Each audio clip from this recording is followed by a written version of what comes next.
What's up, guys? Welcome to Daily Dose of Reddit. This is your host, Zach, and today's subreddit is r/ProRevenge.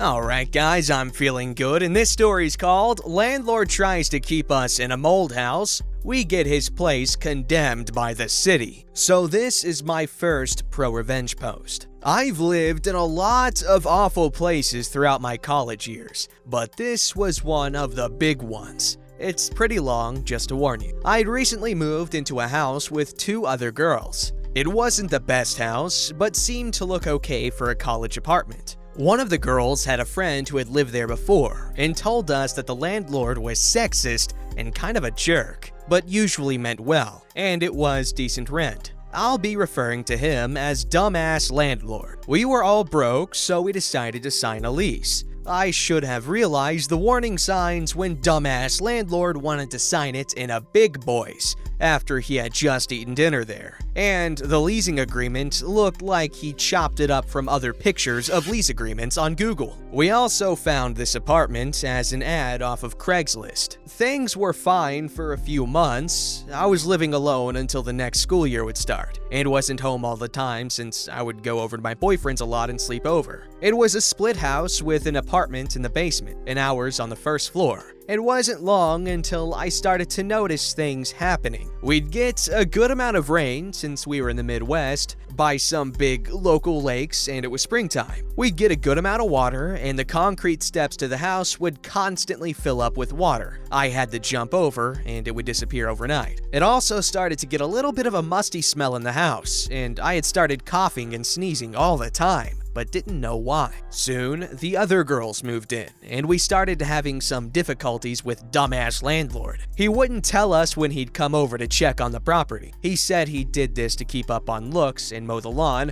but he did it way too often for any of us to be okay with. He would argue with us about having a copy of our own lease. He'd yell at us to give him rent payments in cash, especially before going to his cabin up north with his girlfriend. But the biggest of all was that we were having problems with mold, and he did not care. For a while, we hadn't talked to the people in the basement apartment until everyone started having problems with Dumbass Landlord. We'd hear them arguing and yelling down below about as often as we would upstairs. But they were in a hellhole. Everything they owned had mold growing on it. They had bugs everywhere. Earwigs, beetles, ants, you name it. They were constantly throwing away their clothes, dishes, furniture, even their college papers and homework, since it was all growing mold. They spent money on plastic bins to hold most of their important items, but even those would get moldy. We also found out that they were supposed to have another roommate down below, but she couldn't live there from her allergies to mold after signing a lease agreement. We also found out that Dumbass Landlord verbally abused her and her mother on the phone, to the point where they were crying, and she couldn't get out of the lease. She ended up paying for 2 places every month so that she didn't have to live there, because he wouldn't let her break her lease, and didn't care. Upstairs wasn't as bad as the basement, but it wasn't good either. All of us were coughing more and more each month. We would wake up coughing in the middle of the night, and we were getting really sick. We tried to air out the house as best we could, but nothing helped. I ended up getting a severe case of strep throat so bad that every swallow I took made my eyes water and made me verbally make noise from the pain. I tried to ask the doctor I went to if he could prove that this was from the mold later, but he unfortunately couldn't give me a solid statement on it. Me, being a vocal, neutral, good person who is also going to school to be an architect, tried to explain to him what was going on in the house. No air circulation, his concrete steps and foundation walls were not sealed, so all of the water I'd have to jump over was most likely going into the basement walls, causing most of the mold. We also found a few areas on the roof that needed patching, since we noticed some leaks, among other things. And the basement apartment had cheap patio doors for their only means of entrance and exit, which would constantly be up against water when it rained. adding to the problem. Oh, smart, dumbass landlord decided that we were all just girls complaining about silly things that didn't mean anything. So he brushed us off and said we were fine, even though I had told him that I was learning about these things in school and knew what I was talking about. He would not let us out of the lease, as hard as we tried. So all of us girls in both apartments decided we would get out if it was the last thing we did, then began researching all of the legal apartment and tenant information for our state and city to get out.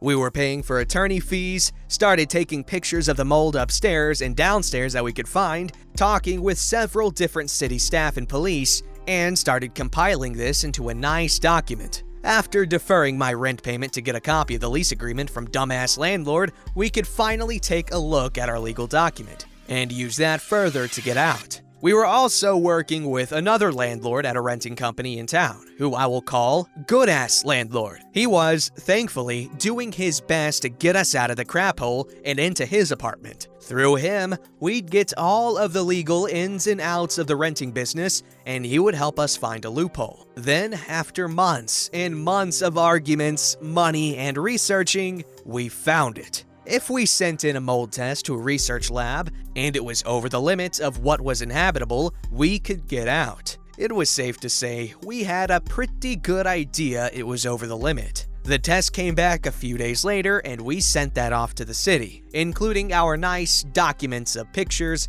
statements, and leasing agreements. Not even 4 hours went by and we got a call from the city. Our house was so full of mold that we were to move out of the apartment within 24 hours, and it was to be condemned.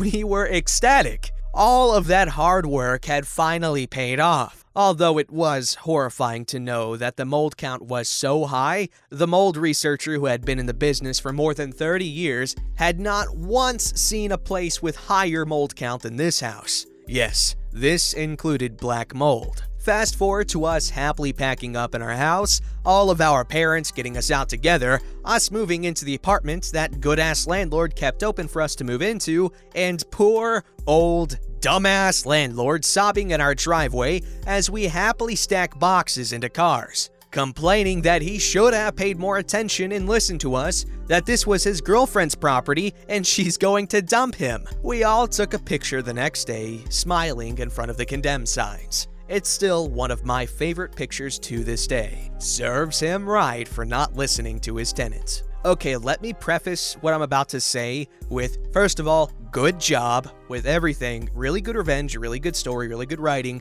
and I'm happy for you. However, it took you way too long to find that whole mold loophole thing. I feel like with all the manpower and knowledge you had on your team, such as your attorney or ease, your good-ass landlord person guy, and your multiple college students, I feel like it should have been, dare I say, obvious that you should probably get your mold count tested and sent to the city. I don't know, I just feel like that's kind of the obvious move, and this is coming from someone who has no knowledge or experience regarding this. I'm not knocking OP for this oversight, more or less the attorney or attorneys they hired, as well as the good landlord. I don't know, am I just some sort of accidental leasing law prodigy to have thought of the solution? Or did they waste their money on the attorneys?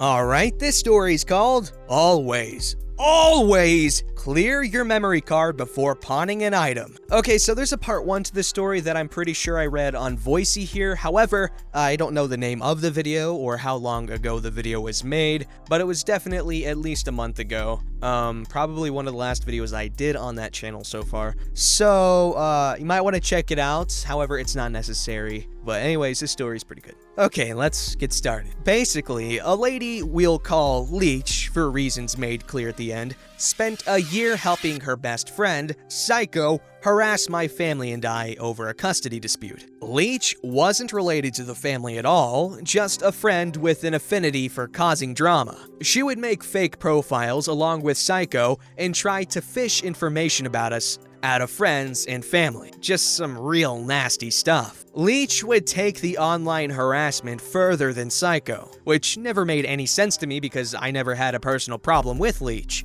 We had known each other back in grade school and were even casual friends. She used our past history to try and weasel into my friends list, but I already saw that she was helping Psycho slander my name online and didn't buy into her malarkey. She then started copying my display pictures and making them into ugly memes. Any post I made public was instantly captured and mocked on her stepmother support page. Leech was dating the best friend of Psycho's husband. Her boyfriend had a daughter from a previous relationship, and Leech was a proud and attentive stepmother. Most of her identity revolved around being a stepmother. The page on which she posted the memes she made and posts she stole had been running for a number of years and had nearly 10,000 members. She created it herself. She and Psycho also started a handful of other pages for the sole purpose of harassing and mocking us. A couple I had to have legally removed. Police were involved in everything. This had been going on since before March, and for Christmas that year,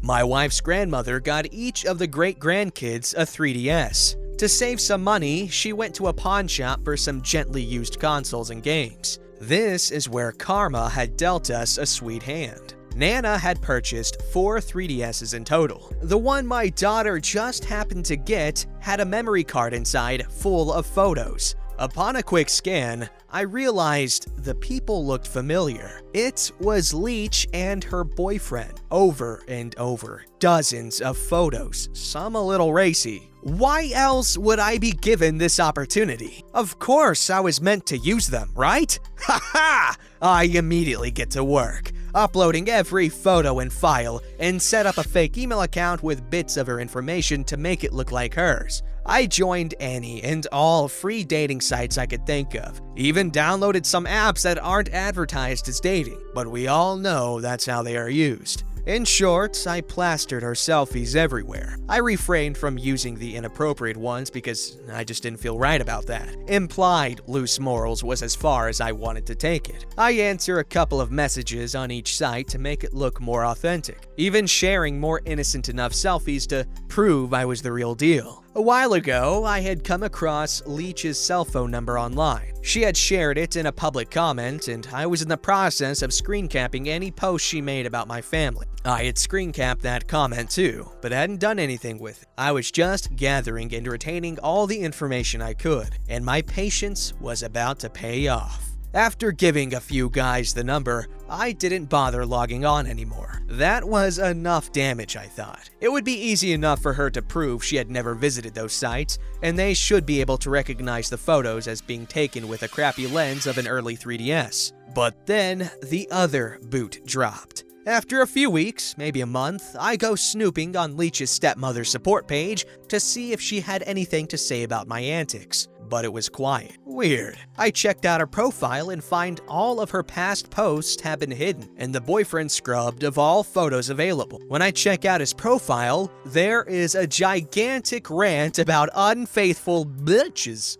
Oops. Turns out, Leech had been sleeping with her boyfriend's best friend's, the guy Psycho is married to, older brother. It had been going on for some time, and no one knew anything, not even Psycho. If the boyfriend hadn't confronted her about the random texts she was getting from horny guys, he never would have seen the other texts that were cleverly disguised to hide the affair. Being a self-proclaimed stay-at-home stepmom, he had visitation every other weekend and 2 weeks in the summer, Leech had no interest in holding a job. The boyfriend owned and paid for everything, including her cell phone. When he found out about the affair, he kicked her out of the house and took her phone. He pawned all of it off to pay off some of the enormous debt she had put him in. The reason the 3DS was in the pawn shop at all was because he needed some extra cash. It was his 3DS, and he had pawned it for some money for a present for her. He wasn't able to pay it back in time, and the shop owner resold the item. That's why the memory card wasn't wiped or anything. I'd say it was meant to be. Man, that's kind of sad. Obviously, Leech had everything bad that came to her coming, okay? But man, that last bit was kind of sad. He pawned his DS to get her a gift, and she was cheating on him. I feel like this is as good a place as any to help you guys out with my many years of relationship experience as a 21-year-old. Let's start with the obvious truth that we got from this. If you find yourself bending over backwards for a partner that isn't willing to do the same for you, you might want to talk to them about it. Don't get it twisted. I'm not saying if they're not buying you crap, they don't love you. That's not true. But I'm saying do they ever do any little random things for you to make you happy? Like, hey, baby boo, that makes me go root-do-do-do every time I see you. They have to throw in the rhyme. I wash the dishes for you. Or, hey, sugar plum that likes to drink rum.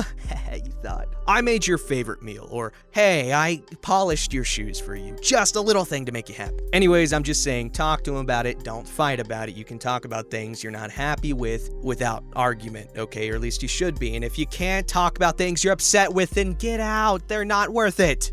All right, this story's called Kick Me in the Balls, Say Goodbye to Your Future. I'm male, 23. In August 2017, I was in a bar and I ran into an old friend. I was talking to her and she had her hand on my shoulder and we were flirty, etc. Her friend came out of nowhere and kicked me in the balls as hard as she could, for no reason. Apparently, she's a mean drunk and thought I didn't know the girl I was speaking to and was trying to protect her. I hit the ground immediately and I couldn't breathe and everyone was staring at me and didn't know what to do. I was just dying on the ground for a few minutes when the bouncer basically dragged me out and the girl I was talking to was just apologizing. My balls freaking killed so much, I immediately Ubered it to the hospital, and turns out my left testicle ruptured, or popped, from the kick, but since I went to the hospital ASAP, they were able to operate it and save it rather than having to remove it. But it is still going to have less functionality from now on. Obviously, I was extremely pissed and I filed a police report, and thankfully, the cops took it very seriously and got video footage from the bar, eyewitness accounts, statements from everyone, including the girl who kicked me. The girl reached out to me numerous times and apologized, but I didn't care. I wanted her in jail. The police told me they've gathered enough evidence to charge her, and that due to the video and witness statements, the charges will stick, but it will be up to the judge on how harsh of a punishment she will get. They suggested she will get a light punishment because she's a straight-A student, never been in trouble, parents are wealthy, and she has retained a great lawyer. Also, she's a white, 20-year-old girl, so that plays a huge part. The cops recommended I just take a written and verbal apology from her, and her lawyer contacted me and told me she wants to become a teacher, so she won't be able to become a teacher if she has a criminal record, and gave me her written apology in advance, hoping to sway my mind. I rejected all of this and pushed on towards charges. About 2 years later, she was convicted and spent about 3 weeks in jail, paid a fine, and has community service, and most importantly, she has a criminal record now and can't be a teacher. She contacted me many times before the charges were laid and begged me to drop them, saying she was just drunk and never hurt anyone before and it was a mistake. But she literally popped my ball for no reason, and for that, she had to pay.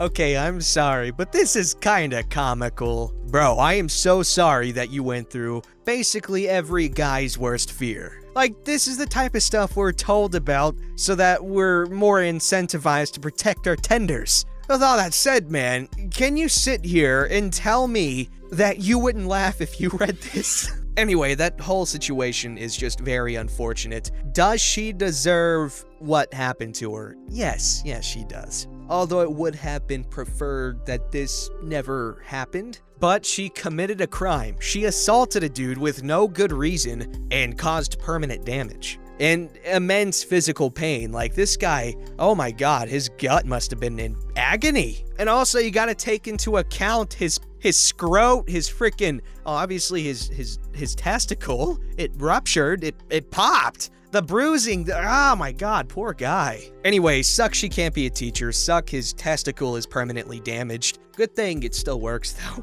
But hey, getting drunk, just like it doesn't excuse beating your wife and children, it doesn't excuse assaulting a guy in a bar and popping his ball. Don't forget to like, subscribe, and hit that bell to never miss an episode.